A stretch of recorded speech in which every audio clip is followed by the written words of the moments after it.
Members and officers of the Council, ladies and gentlemen, please be upstanding to receive the Worshipful Mayor of Oldham Metropolitan Borough, Councillor Elaine Garry.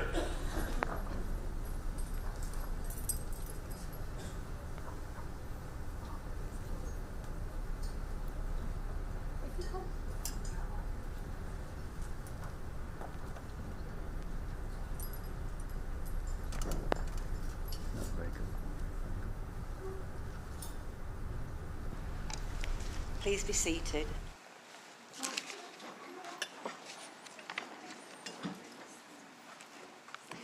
If members wish to remove their jackets, they may do so.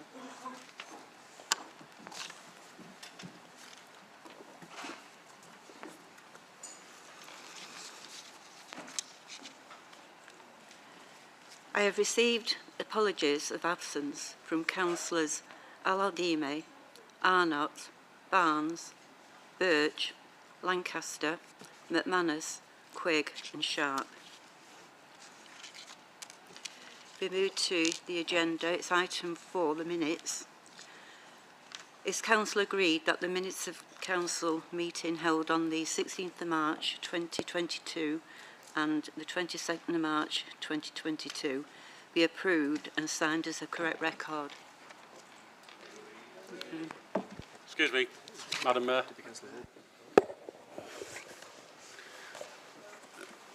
Sorry, Madam Mayor. Page 12 of the Green Book, with in the minutes of the last meeting, the question that I asked at Council regarding a leak. On the minutes here, it says that I requested the Labour member who was responsible for the leaking. Well, it's incorrect because I didn't mention it was a Labour member, it was a Lib Democrat member. All right. If we alter the minutes correctly, will they be accepted then? If it's altered, then I can accept it, yes. yes. That's fine, I can do that. Thank you. Right. Pardon? Yeah. Yeah. Does Council agree to the minutes being amended? Agreed. Thank you. Item 5, it's declarations of interest. Are there any declarations of interest from members in respect of matters to be determined by the Council at this meeting? All members have a pecuniary interest in item 18. Can Council please note that all 60 Council members have received a dispensation in relation to item 18? Agreed? Thank you. Item 6, urgent business. There's no items of urgent business. Item 7, communications relating to business of the Council. I have had notifications from members who wish to speak about retiring members. I call on Councillors Chadderton, Sykes, Ibrahim, Shuttleworth to speak about Aroosh Shah. Thank you, Madam Mayor. I suppose it's with both proudness and sadness that I'm standing here paying tribute to the Council's previous leader, Aroosh Shah. Aroosh and I joined the Council together in 2012, and along with Sean Fielding, our other previous leader. All three of us came on. We were young and keen to learn, and were inspired by the then leader, Jim, about the difference we could make as councillors both within our ward and wider in Oldham. We were then given, each of us, the post of assistant cabinet members, and Aroosh quickly made this a success. She then went on to oversee one of the most successful campaigns ever run by this council, the collective energy switching campaign that saved nearly 900 households an average of £170 each. And for me, 10 years later, when I look back, that campaign personified her career from then on. She always focused on the things that would help people the most, always with an eye out for the vulnerable and how they could be supported better. Aroosh showed amazing tenacity and resilience during her tenure as councillor. In 2006, when she lost her seat at St Mary's, the area she had lived in all her life, following a similar personalised abusive campaign that saw her lose her seat this year, she picked herself up and re-entered the chamber, 2 years later as the representative for Chadderton South. I have a good work ethic, Madam Mayor, but I've never known anybody to have a work ethic like Aruja has had. From becoming Deputy Leader in May 2019, I've not known her to take a day off work.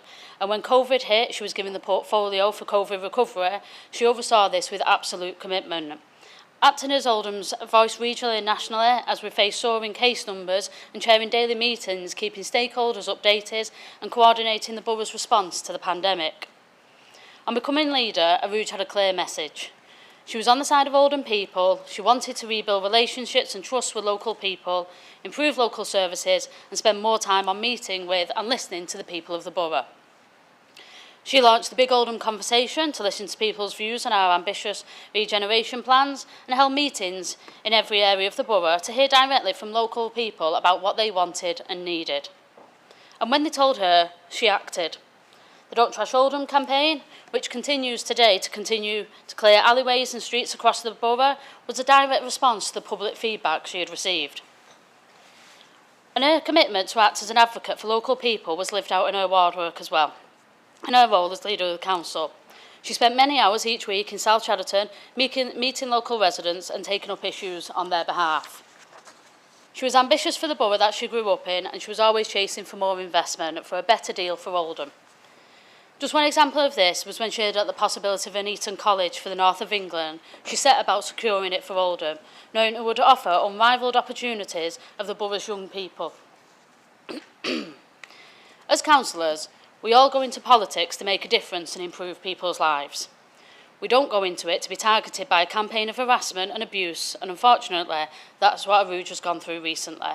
This was mainly focused on her ethnicity and her religion. She received death threats, abusive calls and personal attacks. But despite this, she continued on her stated course of delivering for the people of Oldham. She continued on with bravery and determination. Aruj personified the commitment we should all have to local people, and she will be sorely missed in this chamber. However, I know that she will continue to serve her community in one way or another, and in whichever way she can, and I hope and I expect her to succeed within the future. Thank you, Madam Mayor.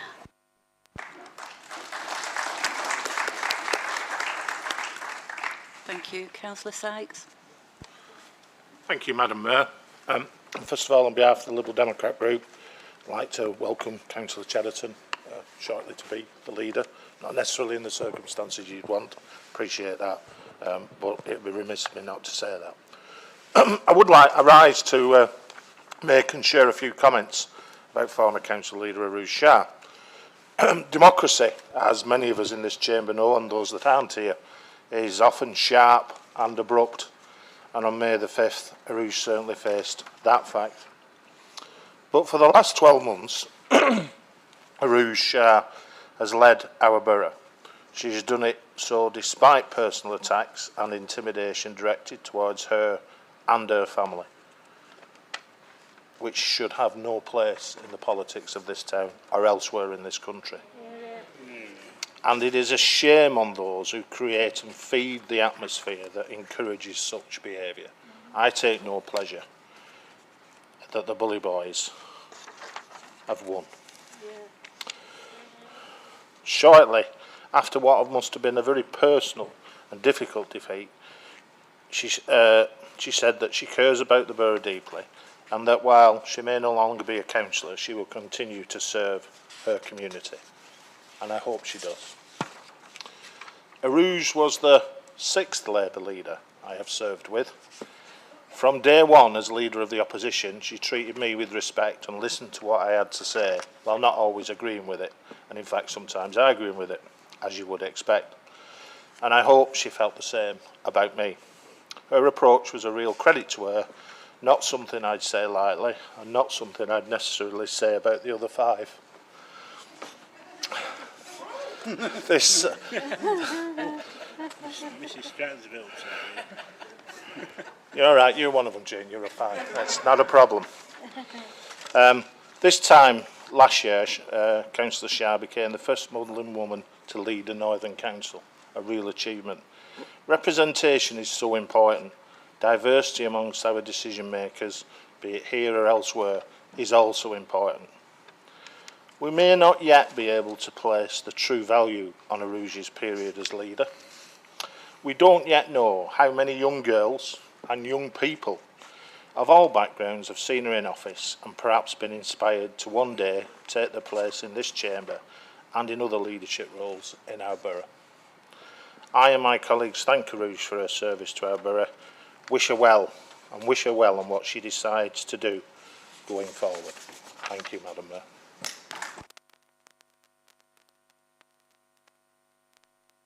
Thank you. Councillor Abraham. Thank you, Madam Mayor. I'd like to echo what Councillor Chadderton and Councillor Sykes have said about Arouge and talk more about how Arouge inspired people and supported others. I first met Arouge when she was standing for council in St Mary's, and the more I got to know her and saw her in action, I knew she was someone I could look to as a role model. Arouge came into politics not out of desire for power or influence, but because she faced barriers and wanted to help remove those barriers for others who found themselves in similar positions. Arouge was a woman who was never afraid to stand up and speak about her beliefs, and her courage gave many others, including myself, the confidence to do the same. She was recognised for her tenacity for being named Young Councillor of the Year alongside Councillor Amanda Chadderton and Sean Fielding for the work she did in saving residents money in Oldham, leading the most successful energy-saving campaign in the country, helping 8,000 households and saving them each an average of £180. It is the work like this that people in Oldham now need more than ever. Last year, Arouge became the leader of the council, the first Muslim woman too in the north of England. She was subject to a lot of hate online, but still she continued her hard work for the borough, bringing in the Meet the Leader public events to speak to residents directly. The Don't Trash Oldham campaign was a direct result of Arouge's focus on residents. It has been a huge success, something that we need to focus on. It's not just her Oldham work that should be recognised. Arouge was a community-focused councillor. In wards she represented, she got involved with community groups, supporting their efforts to take control over their communities and make the improvements needed to ensure that their areas were better places to live. Each of Arouge's achievements at Oldham Council could be one to be proud of, let alone combining them all together into one woman. I'd like to take the opportunity to thank Arouge for all her hard work, her dedication to Oldham, and being my friend and mentor. As I know she has been to so many of us, I wish her all the best for the future.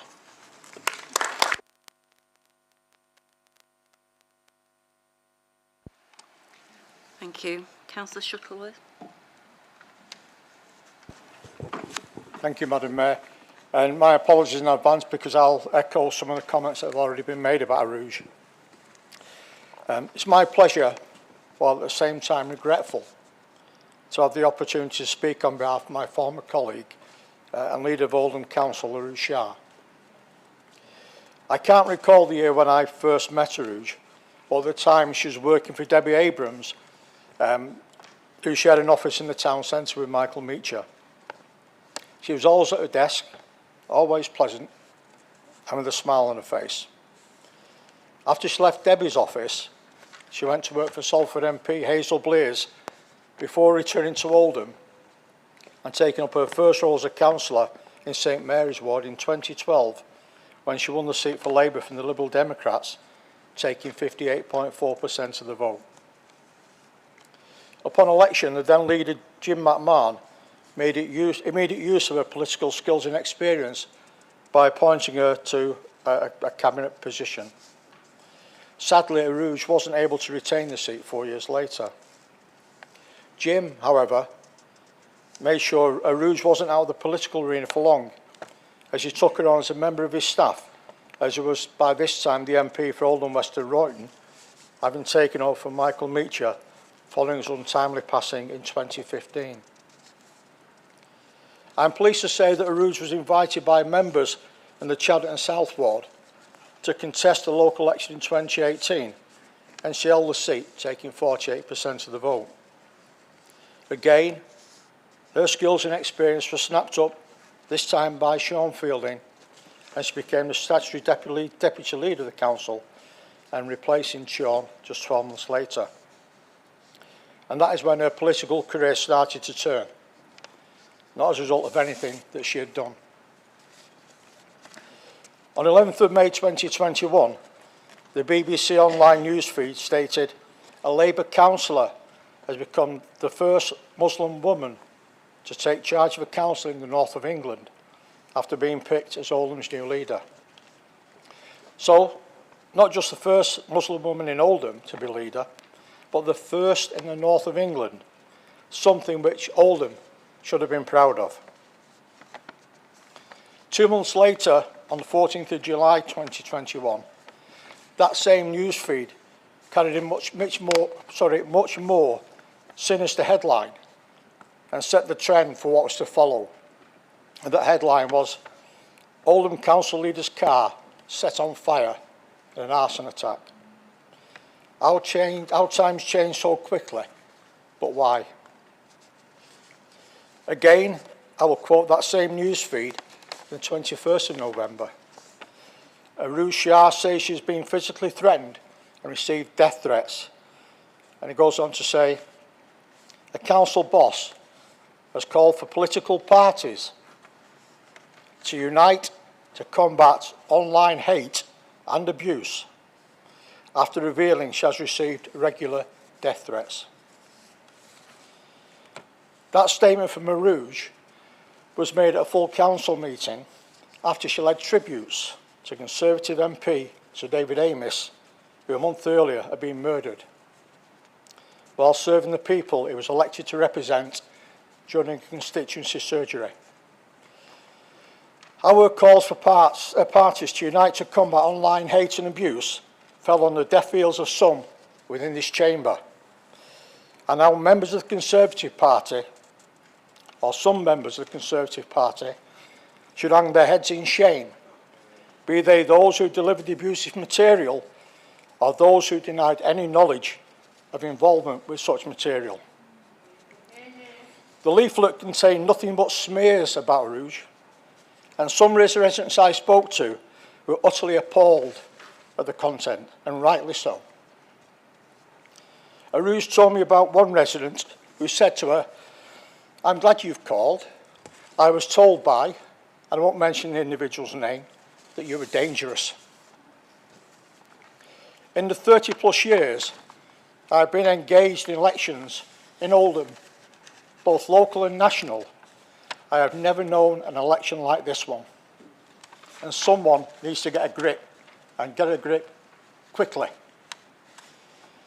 Let's remember that Aruj had the bottle to go around not just the Chadderton South Ward, but along with the CEO, the borough, putting herself front and centre, speaking to residents and taking their questions, something I've not known any other council leader do.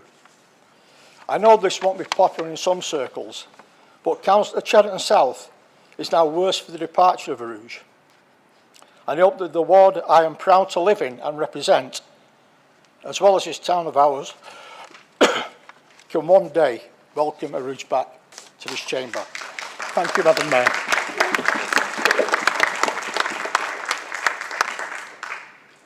Thank you.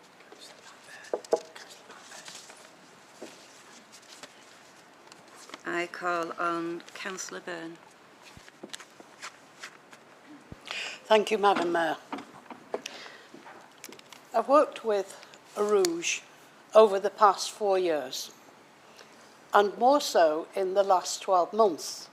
She's a young woman I greatly admire, not just for her ability, but for her, I don't know how to explain it, just for her resilience to all the abuse, and a lot of it in this chamber early on, I think, when it was the mayor was Councillor Alexander, and that sort of bullying of any of us, any women or any men, should not happen. Aruj's ability to overcome that and work with us all I have expressed my admiration for her Don't Trash Oldham. I have to thank her for coming to Saddleworth and doing what she promised in terms of the building in Diggle, the protected building in Diggle near the school. I only have admiration for her, and I as well am sorry to not see her in this chamber.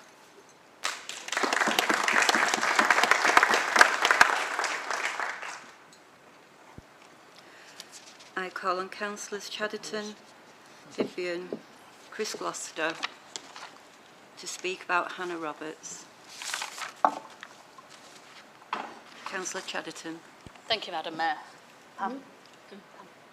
Oh, sorry. That's fine. Thank you, Madam Mayor.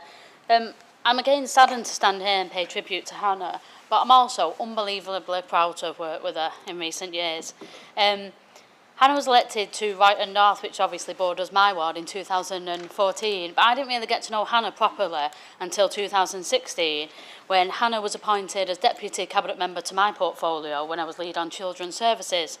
Hannah then, I gave her the task to lead on early years, and what a Deputy Cabinet Member Hannah was. She was absolutely unbelievable.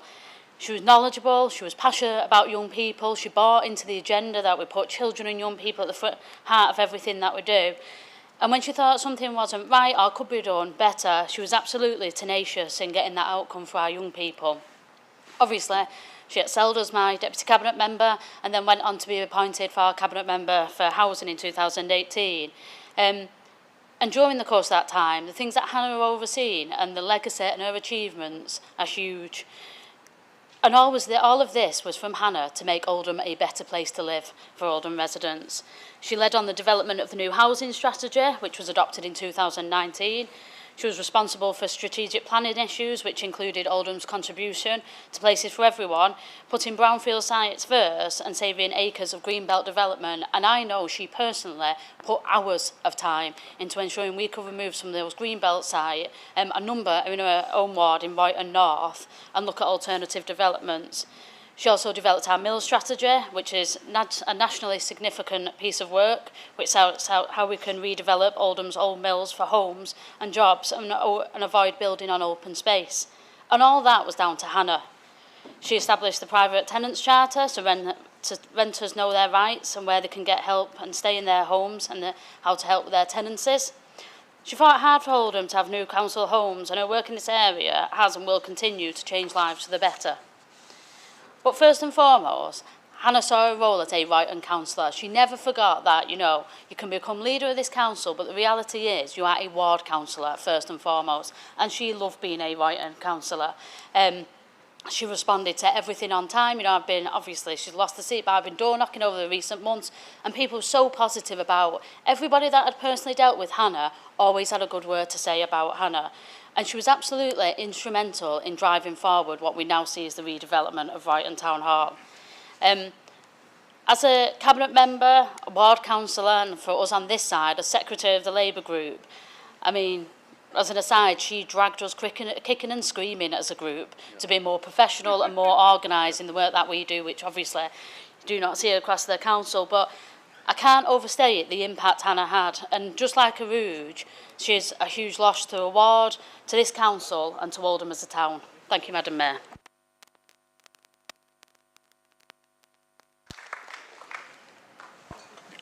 Thank you, Madam Mayor. I rise to pay tribute to Hannah Roberts, a great councillor for the constituents of Brighton North, a colleague and a friend to me and many others in this chamber. We can all agree she is missed already. Hannah has been dedicated to her role as ward councillor and cabinet member, always working hard for the people of Brighton North and the whole borough. There are many cases Hannah has addressed as a ward councillor.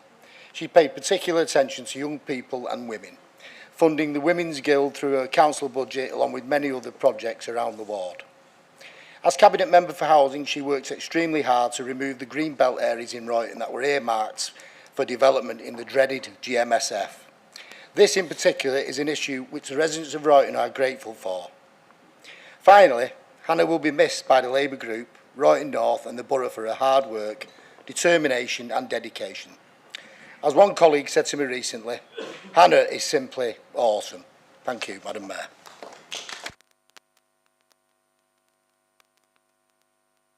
Councillor Chris Gloucester. Yeah, thanks, Madam Mayor. It's a bit of a surprise to me that I'm supposed to be speaking on Hannah Roberts, because I've actually speaking on the next two. But anyway, I'll just say it from the heart, being as it's been sprung on me. When I first came onto the council, I was warned about Hannah Roberts, and what I was warned about Hannah Roberts was that she is a very intelligent woman, and she the word that they actually used was dangerous. I think she was dangerous not because for any ulterior motive, but she was dangerous because she was that good and she knew her stuff. And in the time that I've worked with Hannah, in the time that I've been sat next to Hannah, I simply agree that Hannah Roberts simply excelled as a councillor, unfortunately for the wrong party. It's regretful to see her go, because her skills undoubtedly will be missed in this council chamber, but I'm sure she will return at some stage. Thank you, Madam Mayor.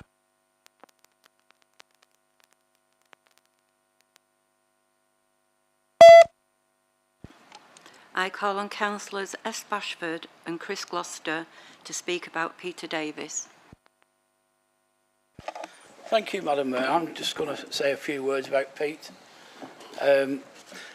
Some of the other speeches that we've heard referring to a particularly evil, nasty, despicable campaign that was fought this year. I've been a councillor for 20 years next year, and before that I was involved in the Labour Party in Royton, and all those years I've never seen anything as disgusting as the stuff that went out, the personalisation, the evil lies that were put about. And so many people who have lost their seats this year have fallen, not because of their lack of attention to the ward, not because of their ability as a ward councillor, but because of the lies and the evilness that's gone out. It's difficult when people, we don't have to do this, none of us have to do this. Can I have a point of explanation, please, Madam Mayor?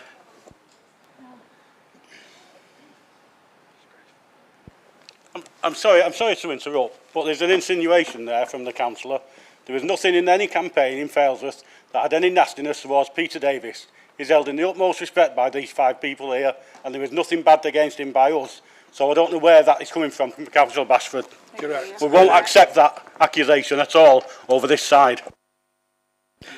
Okay, I didn't accuse anybody in Failsworth. I'm generalising. I think the material that went out was in part racist, misogynist, but the most evil part of it was the active attempt to associate good people with paedophiles, and associating good people in here with evil goings on that have yet to be proven.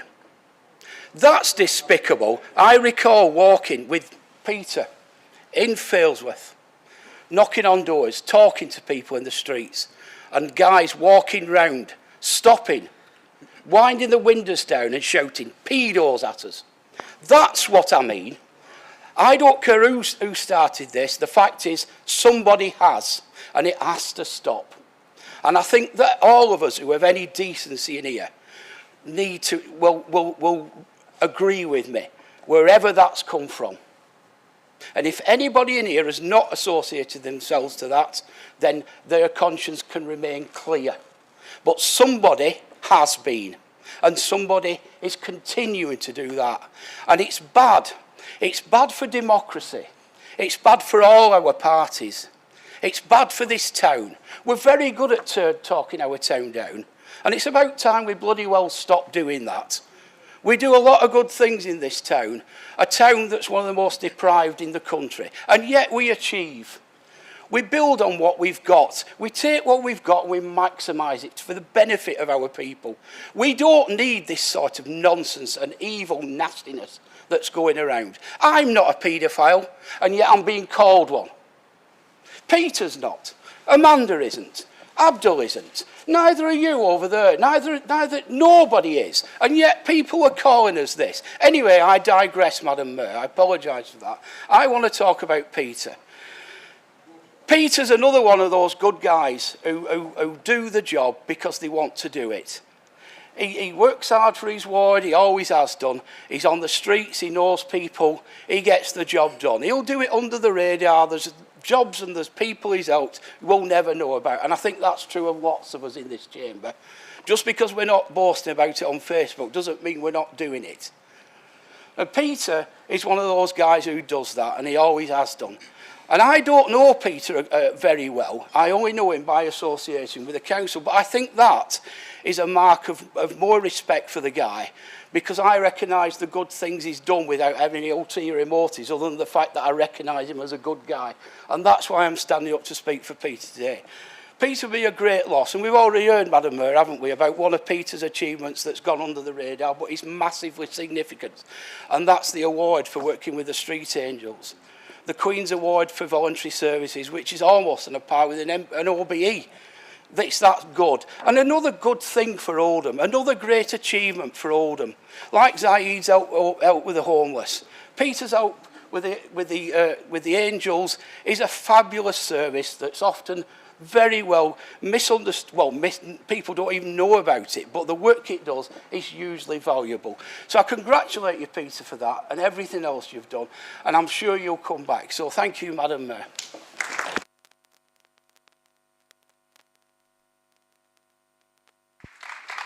Councillor Chris Gloucester. Yeah, thanks, Madam Mayor.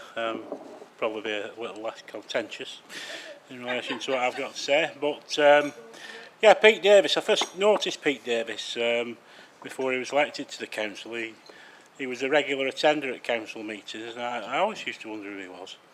And then obviously he got elected, and I started working with Pete on the licensing committee, and latterly,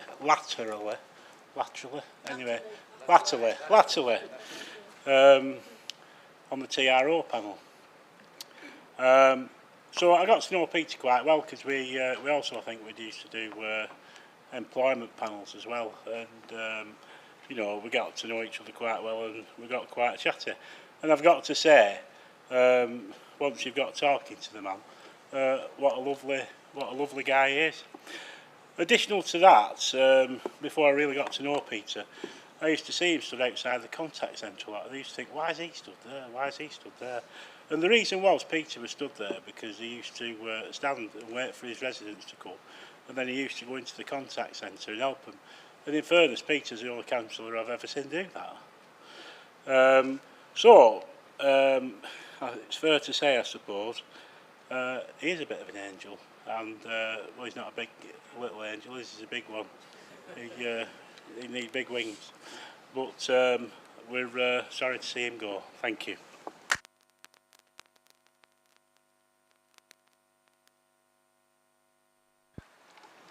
I call on Councillors Jabbar and Chris Gloucester to speak about Abdul Malik.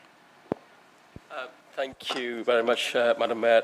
First of all, can I offer you my congratulations and wish you very best of luck in your term as Mayor of the great borough of Oldham. Madam Mayor, Councillor Malik, former Councillor Malik, served the Coldest ward for the last 12 years. He was a brilliant ward councillor.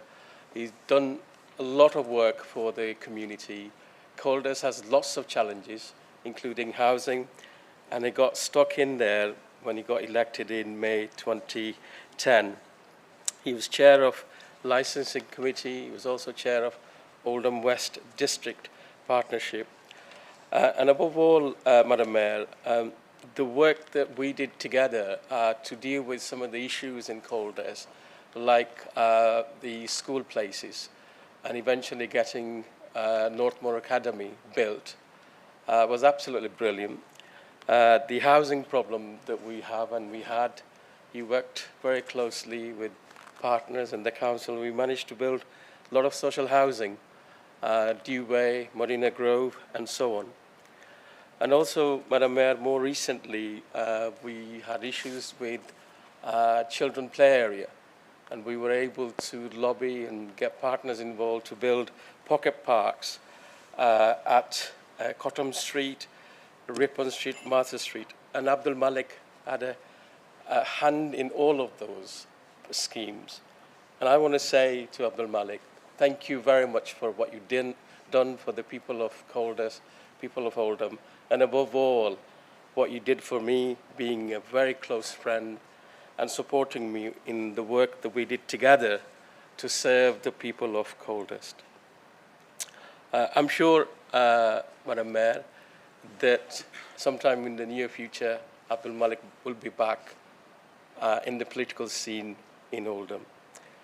For now, I want to wish him the very best of luck for the future and thank him and congratulate him for the work that he did to serve the people of Caldas. Like the other 4 colleagues, Aruj, Hannah, Pete, Abdul Malik will be dearly missed in these chambers. Thank you, Madam Mayor.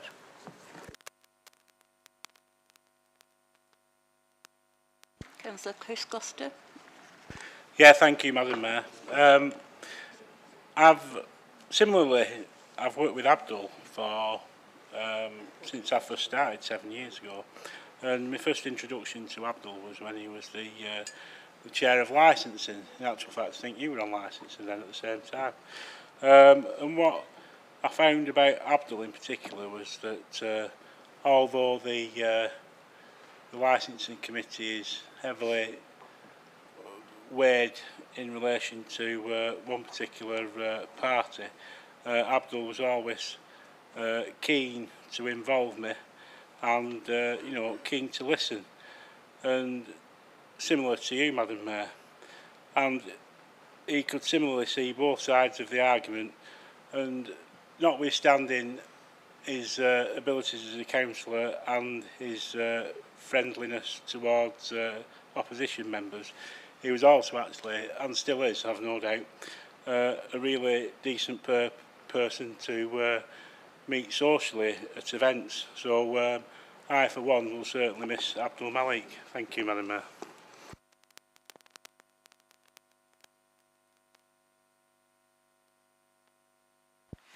Go to item 8 on the agenda, to note the reports of the returning officer on the results of the local elections on the 5th of May 2022.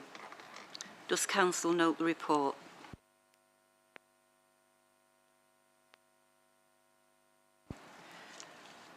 Item 9 on the agenda, Leader of the Council.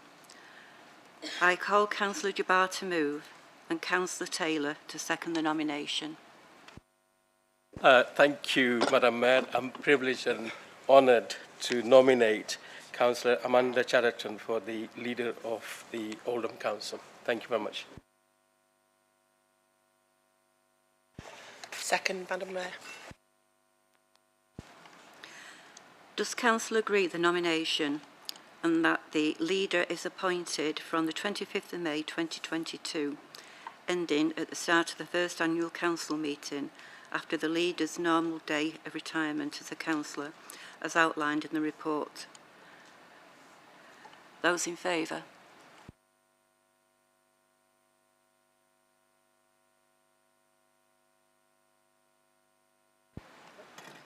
That's unanimous, thank you.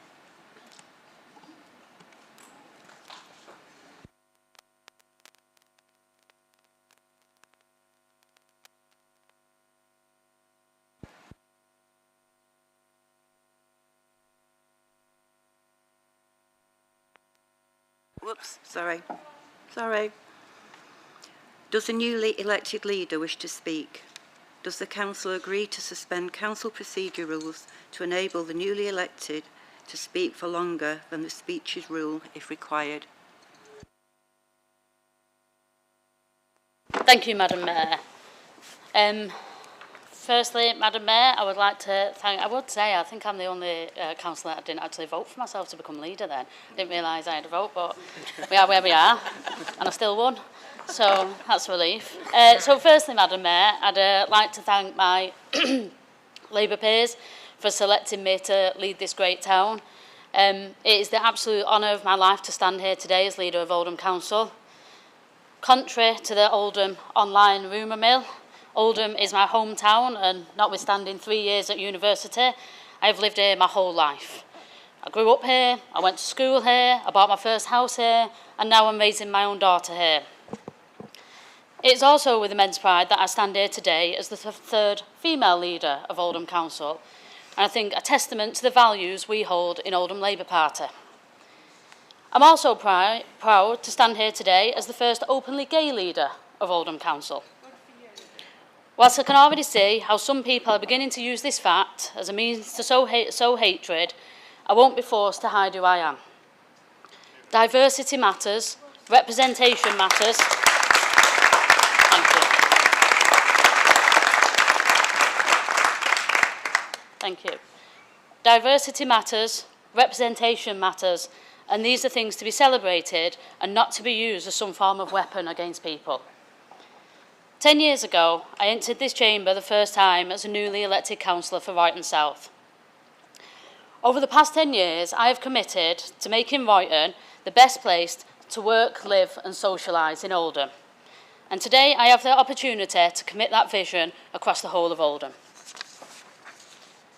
Whilst this is the greatest honour of my life, I am under no illusions that it is also the greatest professional challenge I have faced. I entered politics, like most of us I am sure in this room, to make a difference. I want to improve the place and improve people's lives. To do this, it is my job as leader and our job collectively to set a clear direction for the organisation in this town. Over the next 12 months, my key priorities will be across 3 key areas. Firstly, continuing in our drive to be a resident-focused council, building on the foundations of the last 12 months and reorganise our services so they are genuinely responsive to our residents' needs at a local level. Secondly, ensure our ambitious plans for regeneration and housing continue at pace and people begin to see these plans come to fruition. And thirdly, a focus on children and young people and the next generation of Oldhamers. Over the past 12 months, this administration has been clear in its desire to become a resident-focused council. This is most obviously epitomised in the Don't Trash Oldham campaign.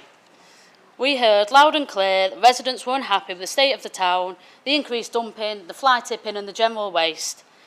We responded to that by investing £1.2 million last year, and we've committed a further £1 million over the next 12 months. We've spoken to thousands of residents, cleaned hundreds of streets, cleaned hundreds of alleyways, and took over 150 tonnes of rubbish off the streets. This is the most successful resident-focused campaign we have ever done. Over the next year, we will continue cleaning up the streets, but with a particular focus on some of the particularly challenging areas. However, Don't Trash Oldham and environmental services are not just about cleaning up people's rubbish, and we will move to a focus of enforcement and engagement. We are currently third in the league table of Greater Manchester councils for enforcement action taken in environmental services, and I want to be top of that table in 12 months' time. I want to make it clear that while I am leader, it is absolutely not tolerated for people to think it is okay to make any area of this town a mess. Regards engagement, we have recruited the 5 environment marshals, 1 in each district, and a clear programme of activity will be planned on what can be expected in each district and how these marshals will interact with our residents. But being a resident-focused council is not just about environmental services. It is about fundamentally altering the way we work. Within the walls of this building, some of us talk about place-based working or place-based integration. This means absolutely nothing to the vast majority of people in Oldham. But this and place-based integration, at its heart, is about how we realign services and those of our partners at district and ward level to become genuinely responsive to the needs of our residents. Services have to be decentralised and tailored to each district. I want to see genuine community hubs in the heart of each district that are outward-facing and resident-focused. There's no denying that for a lot of our residents, the next 2 years are going to be difficult with the cost of living crisis. While the Tory government seem happy to push even more people into poverty, I am not. One of my first priorities as leader will be to bring together Oldham organisations, businesses and services in a cost of living summit. I want us to develop a radical response and approach to support all those who will inevitably struggle over the coming 12 months. Our second priority will focus on regeneration and housing. Over the next year, our ambitious plans for Oldham Town Centre will finally become a reality.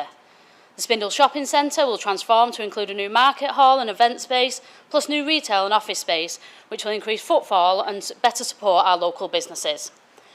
Work will continue to bring the old library back into use for the community. Plans will be unveiled with regards to the new Town Centre Park, and we will continue with northern routes. But this isn't just about the town centre. I am now the 5th leader we have discussed it under, but Royton Town Hall is currently being refurbished finally, and I will be the leader to see that through.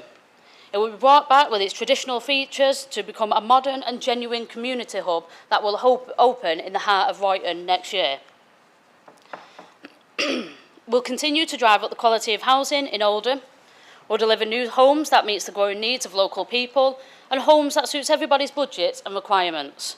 But we'll also seek to improve the quality of existing housing. We know we have an issue with the quality of some of our rental properties.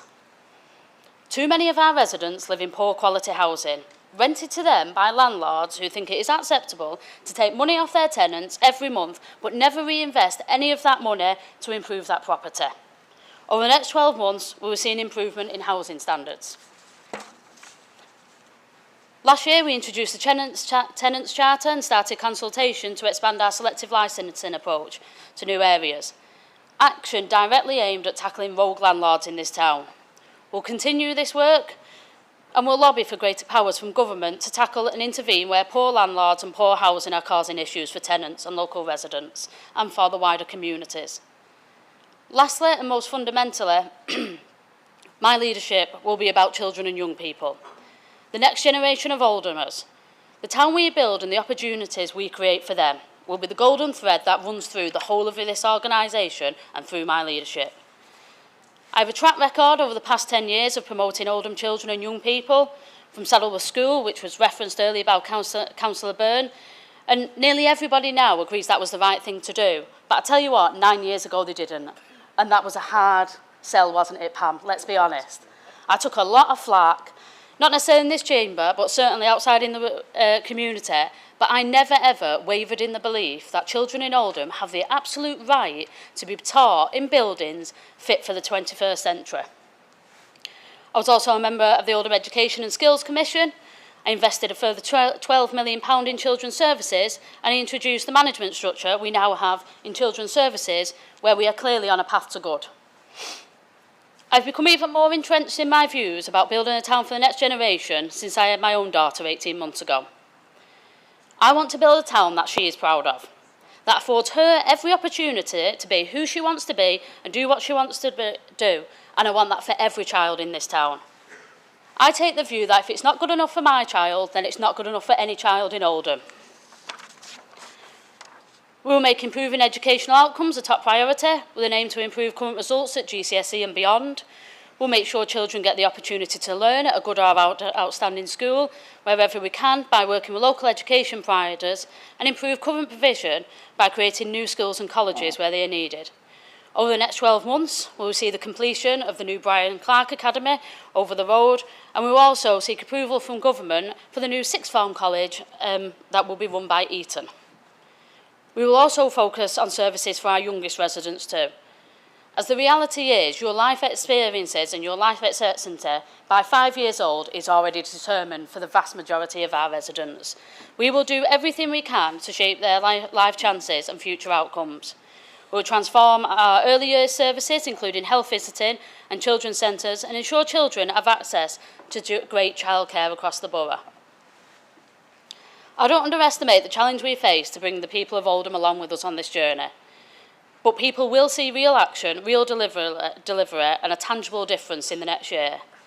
We in this chamber have a job to do over the next 12 months.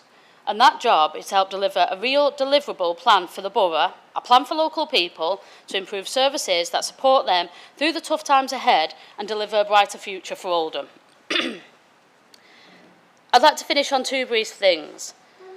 Obviously, I'm becoming leader. You've seen an awful lot of messages and a lot of advice. And this one stood out, a woman named Harriet, who actually plays for Oldham Athletic Women's Team, tweeted me, you know, my Twitter exploded on becoming leader. But she tweeted me and, you know, and she said, Amanda, if you're reading this, don't make the same mistake past councillors have, don't be an idiot, and help the town and its community assets thrive. And while that was advice for me, I think the 60 of us could live by that, couldn't we? And then lastly, when Tony Blair was elected in 1997, he stood up and gave a speech, a famous speech, and he said his government from 97 were servants of the people. Now that resonated with me, and I couldn't agree with that more, and that is on the basis that I will lead Oldham. Thank you.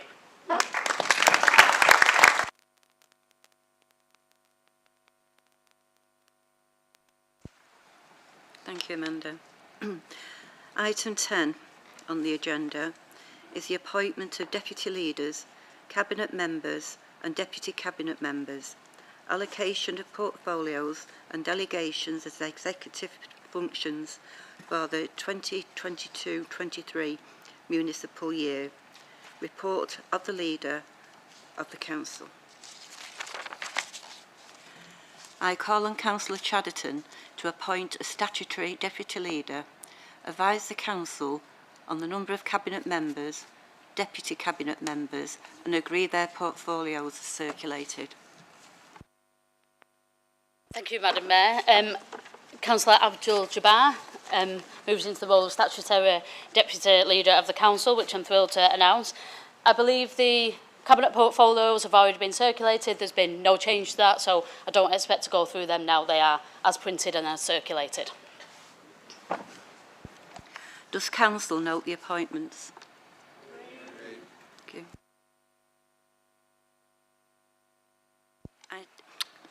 Item 11, opposition nominations to the shadow cabinet. Does council note the appointments of the opposition leaders and the shadow cabinets are circulated?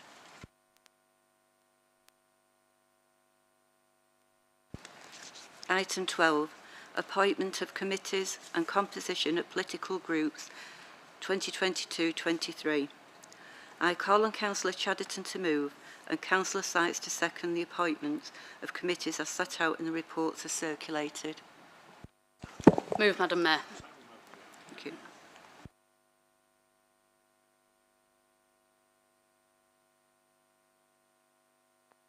Councillor agreed, yeah? Yeah, agreed, yeah.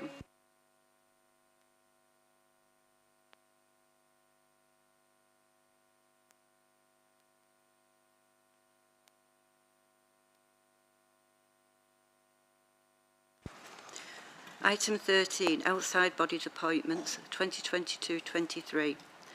I call on Councillor Chadderton to move and Councillor Sheldon to second the appointments to the outside bodies as set out in the report circulated. Madam Mayor, as on this side are not quite complete, that's correct, isn't it? I understand, though, it can be, with Council's agreement, delegated down to become a leader and officer function, and we'll discuss with Constitutional Services. Agreed. Madam Mayor, I rise to second after everybody's agreed. But may I congratulate you on your new role. I would like to second the report as it stands today and understand that the political balance has only just been decided and there may be some additions and alterations to be made in consultation with minority parties and the executive. Thank you.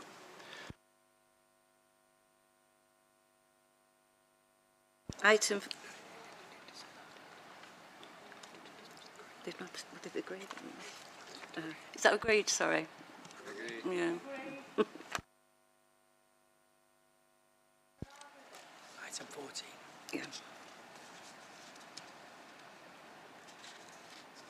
Yeah.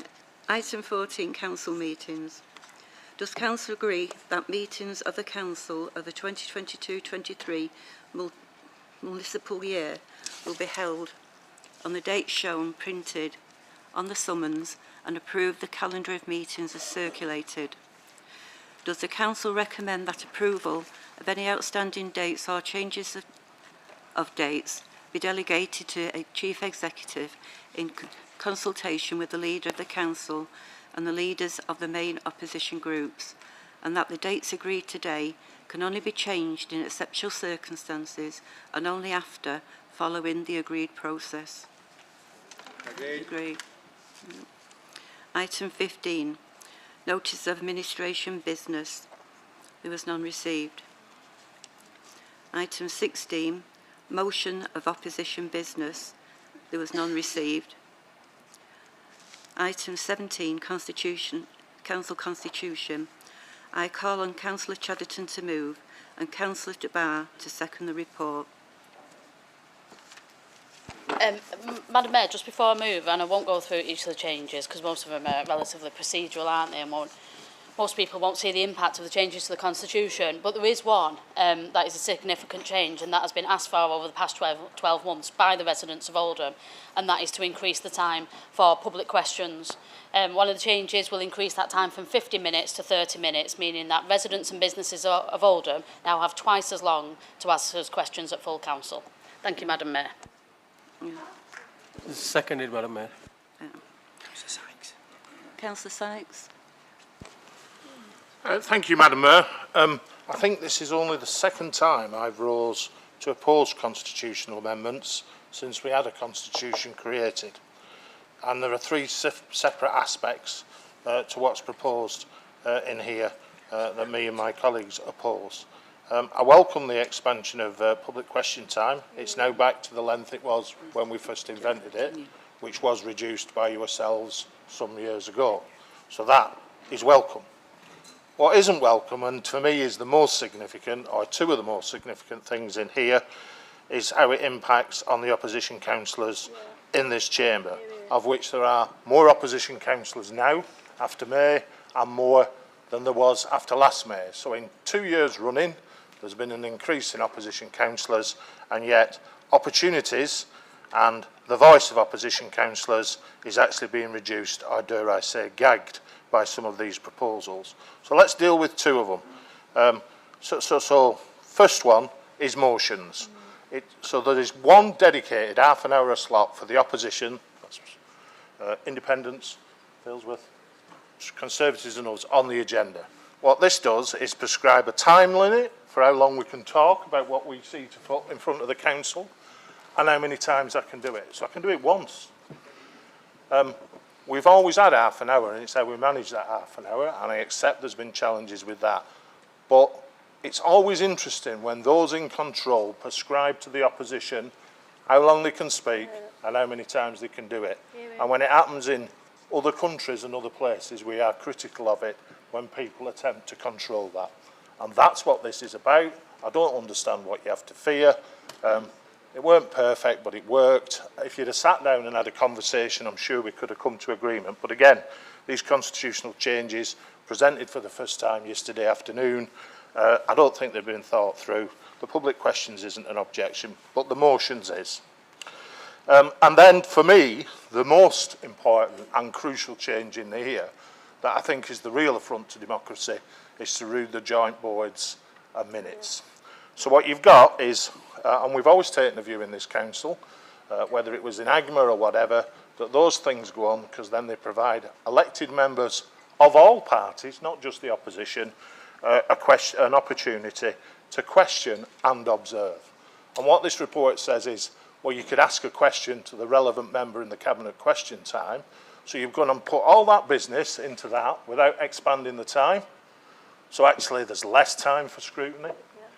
And more importantly, observations have gone altogether. And I'll give you just two examples of things we have talked about, not on a party basis, but we've talked a lot about Metrolink, safety, ASB on it, and everything else. So all those transport stuff, not on the agenda anymore, won't be debated in this chamber unless there's an appropriate Cabinet minute. Now, if you're lucky, you might get a question, and bear in mind how many Cabinet questions we get, because they're done proportionately. We get one, you'll get one. It's not exactly holding people to account, is it? Bearing in mind there's more of us now than there was before, but you're attempting to gag us. So I think that's, and that's before you even look, and when we all talk privately, do we think we get a good do out of Greater Manchester Combined Authority or whatever?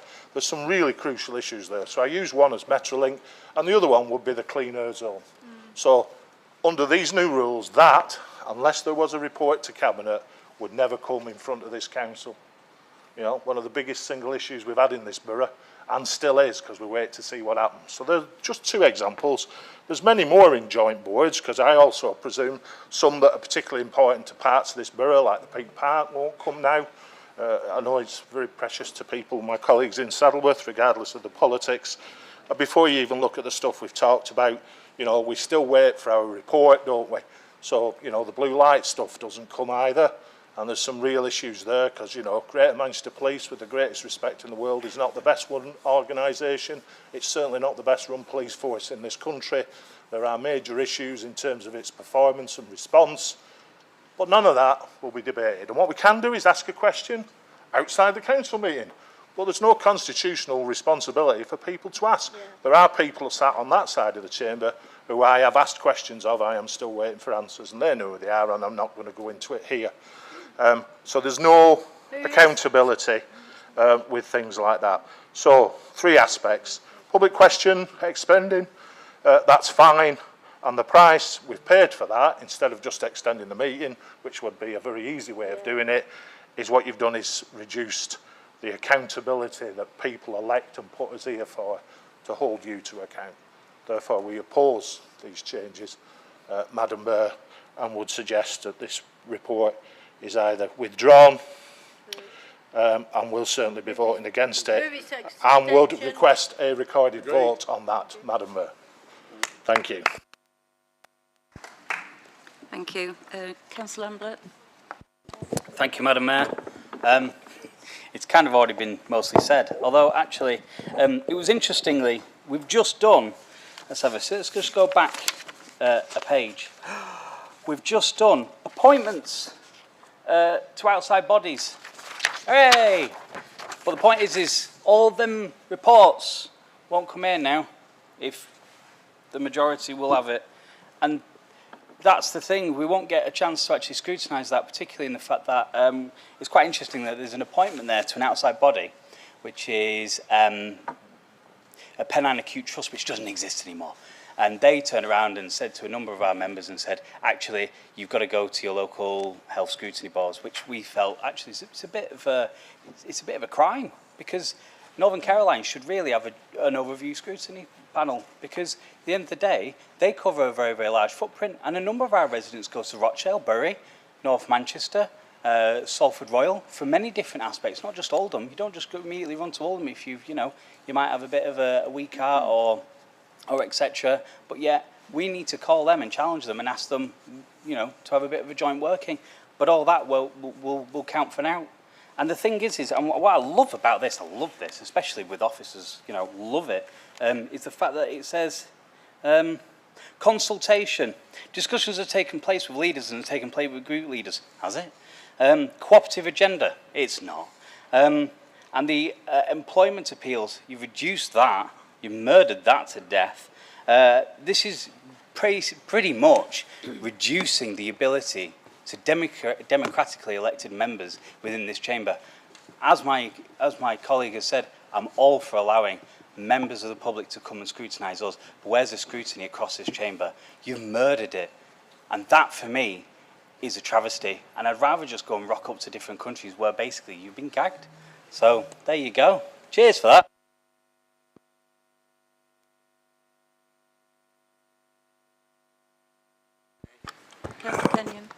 Thank you, Madam Mayor. Just to echo my previous colleagues on the points that they've made, quality decision making exists when that decision making takes place in the open, in public, and we're the opposition, colleagues in the opposition. Part of our function is to be a critical friend. It's not always about point scoring, and the opportunity to stand in the chamber and ask about GMCA that spends over £200 million of our money a year, important questions is really important about improving decision making. I fully support the leaders and the council, the leading group, to expand public question time. That's fantastic, but that shouldn't be at the expense of all our abilities to ask important questions of these outside bodies. Thank you, Madam Mayor. Councillor Woodward. Thank you, Madam Mayor. I'm probably going to do the Labour Party's job for them now and stand up for this this constitutional amendment, but I've been sat with my predecessor, John Hudson, over lunch, and he's got me fired up. And one of his lines was that the Liberal Democrats used to talk political claptrap. And so I'm personally in favour of listening to the people of Oldham for an extra 15 minutes every time, and listening to Liberal Democrats less every time, and to save my ears bleeding. So I support this constitutional amendment. Thank you. Councillor Shawan. Yes. We'll get to go home earlier. Madam Mayor, Madam Mayor, I'm getting slightly confused. I thought I'm reasonably senior councillor for 10 years, and I thought I understood council functions very well, but certainly not. I was under the impression that certainly while I was cabinet member, many of you contacted me over the issues, over the minutes, over the various things, and I responded. People didn't have to come into the chamber to demonstrate and showcase that they're questioning things if they were genuinely concerned about things. All those minutes are available. I would rather say that those matters being dealt offline, so public actually have opportunity to ask the question and genuinely have a discussion with the public, not the discussion among ourselves, which we have in corridors and in the chamber. And that's what the resident-focused council should be. It should not be members who already have access to me and to all the other execs as well, to come here, wait for 3 months, and then read the minutes in a green book, which are already available online, and actually can go into the scrutiny committees. There are scrutiny committees, and that's the reason for scrutiny committees. And on the price of actually residents being given opportunity and given more time. I'll be honest with you, we'll go further and say, if we have opportunity in the future to go even for 45 minutes, I would prefer that rather than asking questions on screen, waiting 2 months for that. So that's just personal view. Thank you. Councillor Oldham.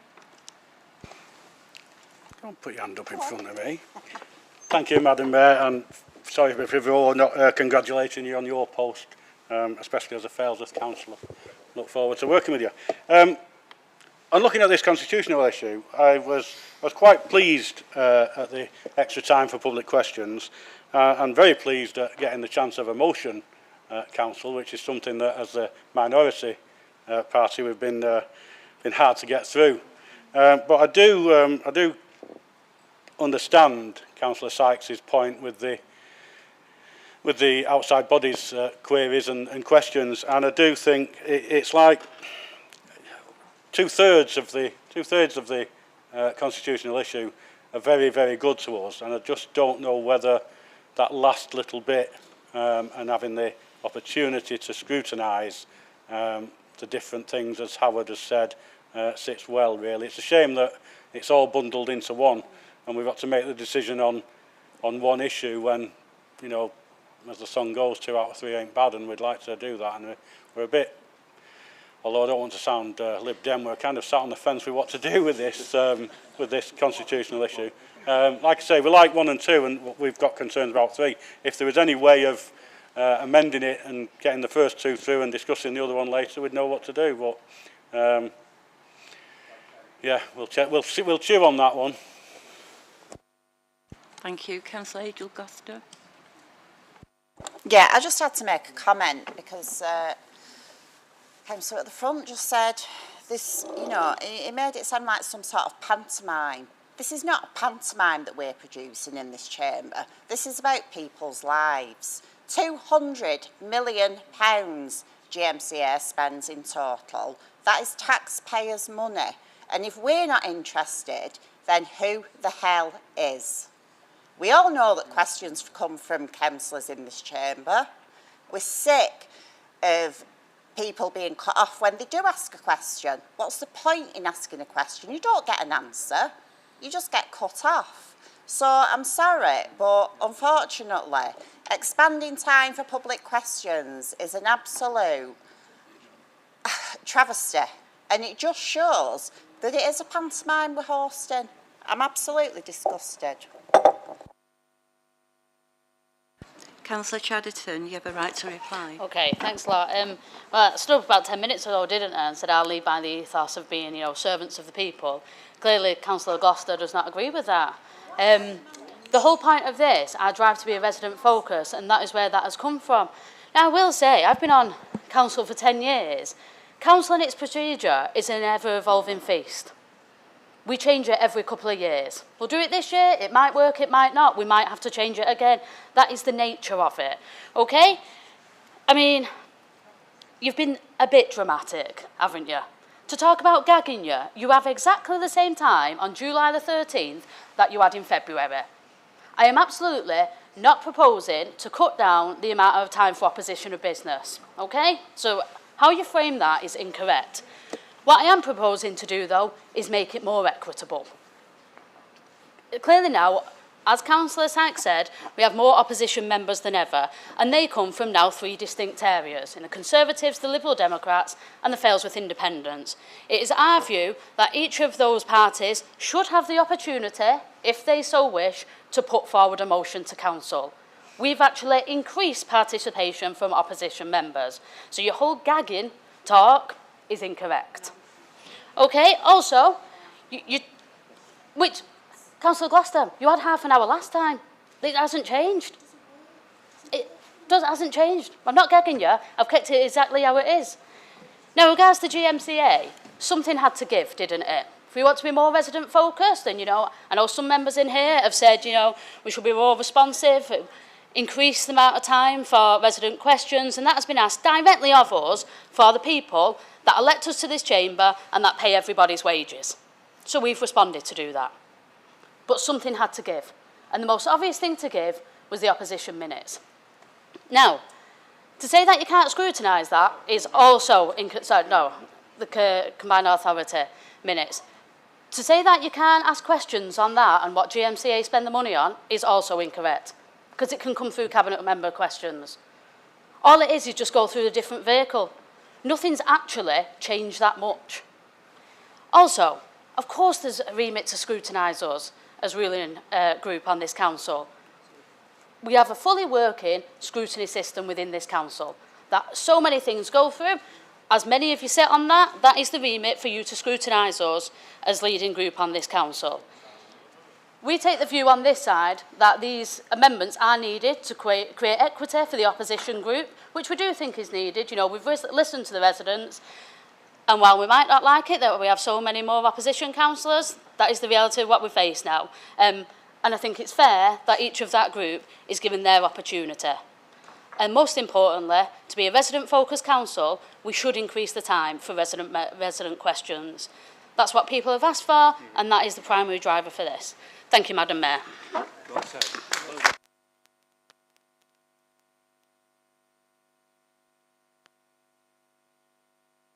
Does Council agree with the recommendations? Agree. You did say, well, that's going to be supported by 5 members. 5 members.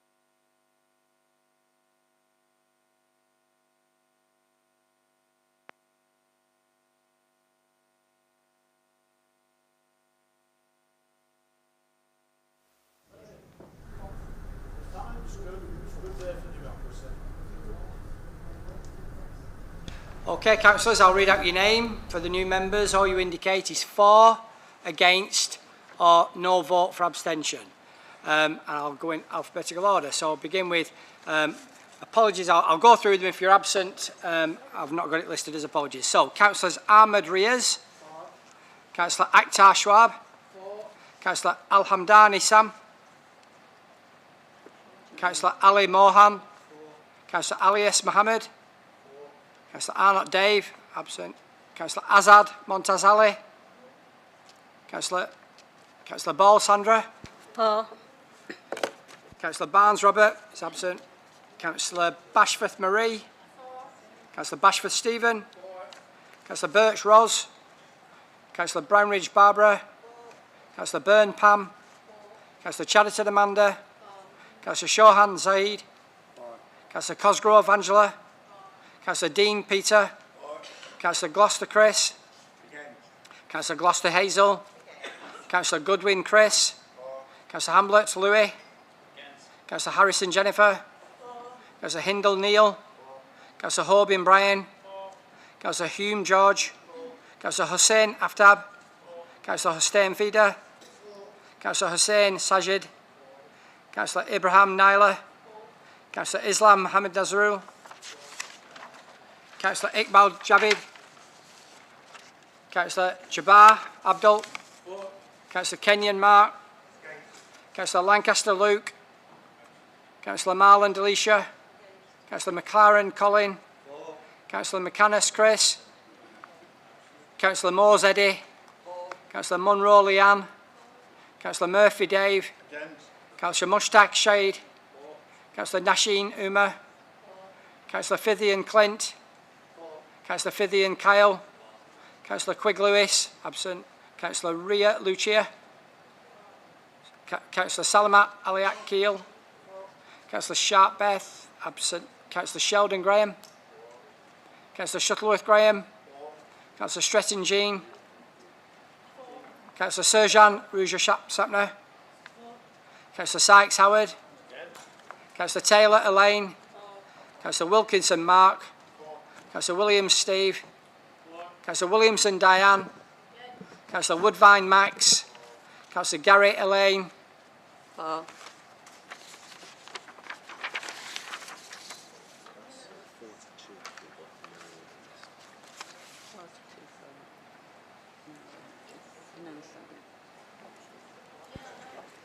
That's 42 for and 9 against. And the recommendations are carried, sorry. Move back to item 18, the Members' Allowance Scheme. All members have a pecuniary interest in item 18. Can Council please note that all 60 Council members have received a dispensation. I call on Councillor Chadderton to move and Councillor Sheldon to second the report. Move, Madam Mayor. Second, Madam Mayor. Does Council agree the recommendations as amended and contained within the report? Councillor Hobbin. Sorry, I don't know whether I jumped in first then or you, Madam Mayor. I do apologise, but it does say, does any member wish to speak? And I wish to speak.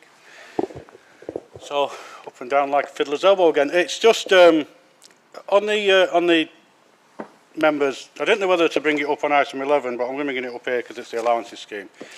Obviously, we've got two oppositions now, two major oppositions, because of the way that the good people of this borough voted.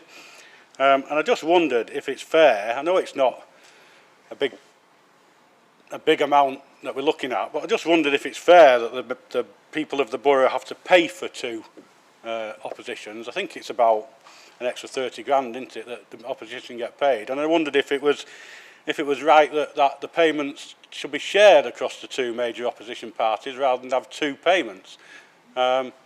Seems fair to me. If you're sharing the opposition, you share the money. Maybe it's up to the leaders of the two opposition parties to volunteer that, because I'm sure over the next 12 months they'll be calling on the administration and saying how they're wasting money. And it would be very hypocritical for them to say that if they're not willing to share the pot between them now. So I don't know if it's a constitutional issue, but for me, as a normal person, it seems fair that if you've got two opposition, they share the pot and we don't have two pots. It's up for discussion, I suppose. Madam Mayor, just for clarification, if I could, the report does receive the benefit of an independent remuneration advisory panel, and that recommends to Council, and it's for Council to debate and decide, because it is only advisory.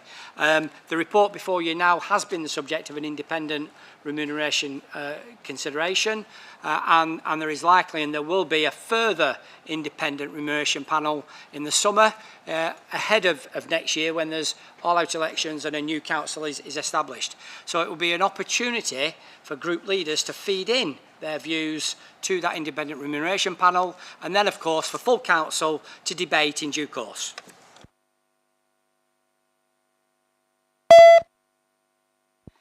Does Council agree the recommendations as those in favour? Yeah.